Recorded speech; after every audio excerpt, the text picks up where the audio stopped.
Assalamualaikum warahmatullahi wabarakatuh. Selamat siang, Om Swastiastu, Nama Budaya, Salam Kebajikan.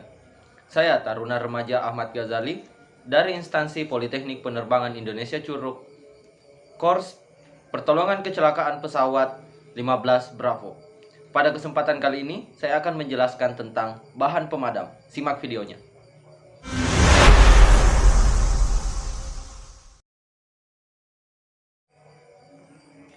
Apa saja sih bahan-bahan pemadam itu? Yang pertama yaitu air, yang kedua foam, yang ketiga CO2, yang keempat halon, dan yang kelima dry chemical powder. Yang pertama adalah air. Air adalah media yang paling efisien, paling murah, dan paling mudah untuk ditemukan. Air digunakan oleh pemadam kebakaran pada sebagian besar situasi kebakaran. Sangat penting, petugas pemadam kebakaran memilih air sebagai bahan pemadam pada situasi dan penggunaan yang tepat. Sifat air sebagai bahan pemadam. Yang pertama, kemampuan untuk mendinginkan atau cooling. Apabila benda terbakar didinginkan dengan air sampai di bawah ignition temperature, maka uap bahan bakar dari benda tersebut tidak cukup untuk membantu terbentuknya nyala kembali, sehingga api akan mudah padam. Prinsip dasar inilah yang dipakai sebagai cara mendinginkan. Banyaknya air yang diperlukan untuk memadamkan adalah tergantung dari jumlah panas yang akan diserap atau dihisap oleh air. Yang kedua, yaitu kemampuan dalam smothering.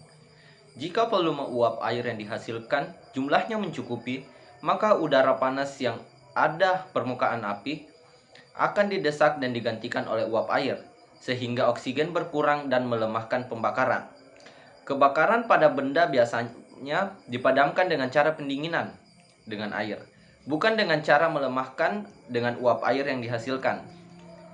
Air dapat pula dipakai untuk smothering pada cairan yang terbakar. Apabila cairan tersebut flash point-nya di atas 100 Fahrenheit dan berat jenisnya 1,1 atau lebih besar, atau jika cairan itu tidak dapat larut dengan air. Yang ketiga, yaitu kemampuan pemadaman dengan sistem penggenangan air atau flooding system.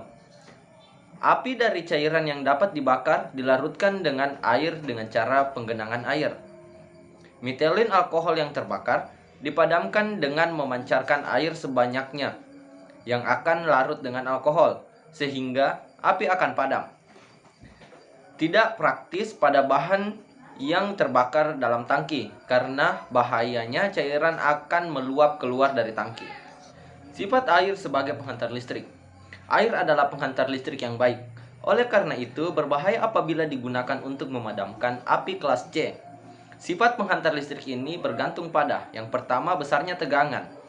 Yang kedua, pancaran air yang dihasilkan oleh jenis nozzle, tekanan nozzle, dan keadaan angin. Yang ketiga yaitu kebersihan atau kemurnian air sebagai penghantar yang relatif. Yang keempat, jauhnya pancaran air dari sumber listrik. Yang kelima, penghantar aliran listrik ke tanah melalui tubuh fireman dipengaruhi oleh lokasi, basah ataupun kering. Yang terakhir yaitu penghantar aliran listrik ke tanah melalui selang pemadam. Bahan pemadam yang kedua yaitu foam. Bahan pemadam foam efektif untuk memadamkan kebakaran kelas B, seperti minyak dan solar.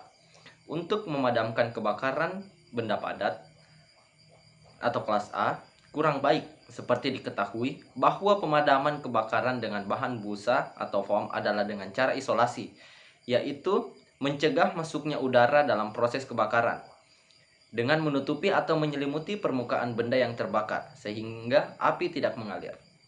Menurut KP14 tahun 2015 tentang standar PKPPK, berdasarkan bagaimana cara busa dipancarkan, dibedakan atas dua jenis, yaitu yang pertama chemical foam, yaitu busa yang tekanannya dihasilkan dari pencampuran dua bahan kimia.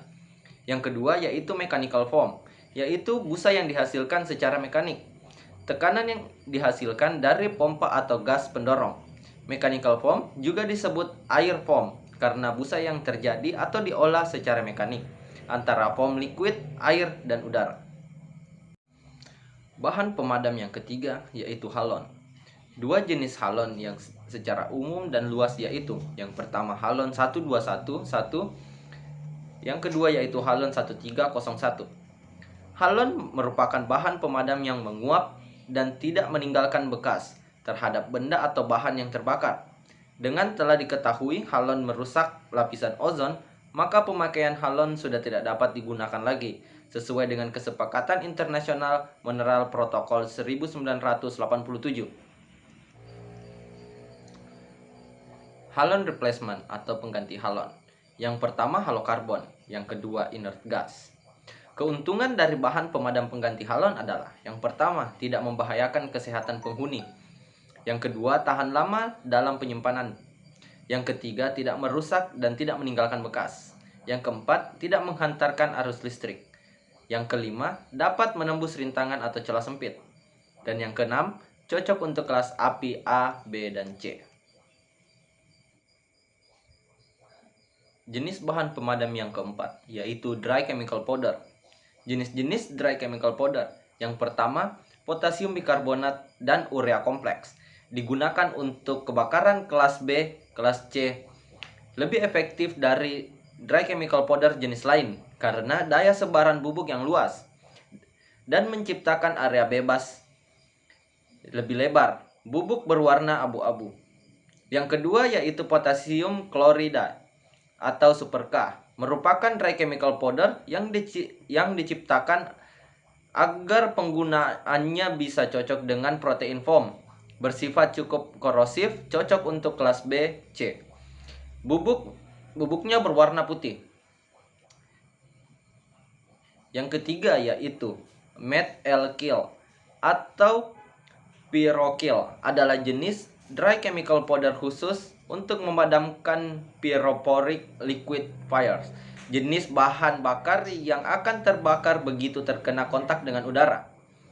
Digunakan sebagai bahan tambahan pada dry chemical powder. Sodium bikarbonat memiliki partikel silika gel yang akan menyerap seluruh material yang belum terbakar.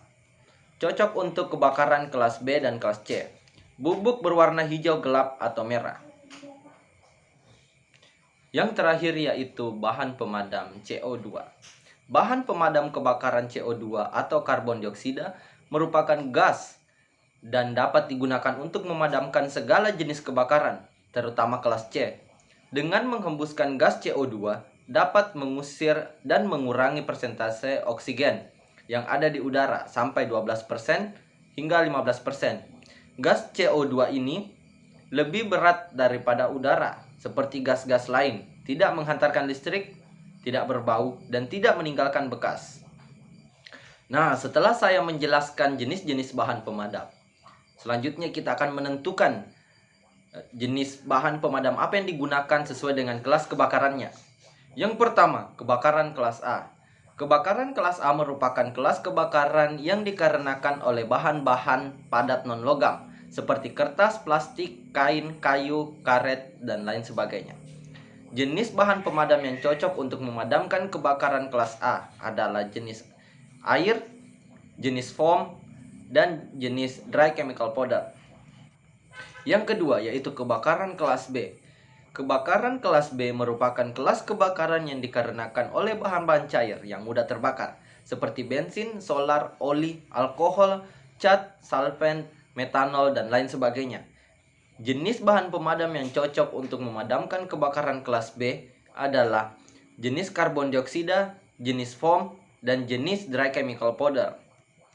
Yang ketiga, kebakaran kelas C. Kebakaran kelas C merupakan kelas kebakaran yang dikarenakan oleh instalasi listrik yang bertegangan. Jenis bahan pemadam yang cocok untuk memadamkan kebakaran kelas C adalah jenis karbon dioksida dan jenis dry chemical powder.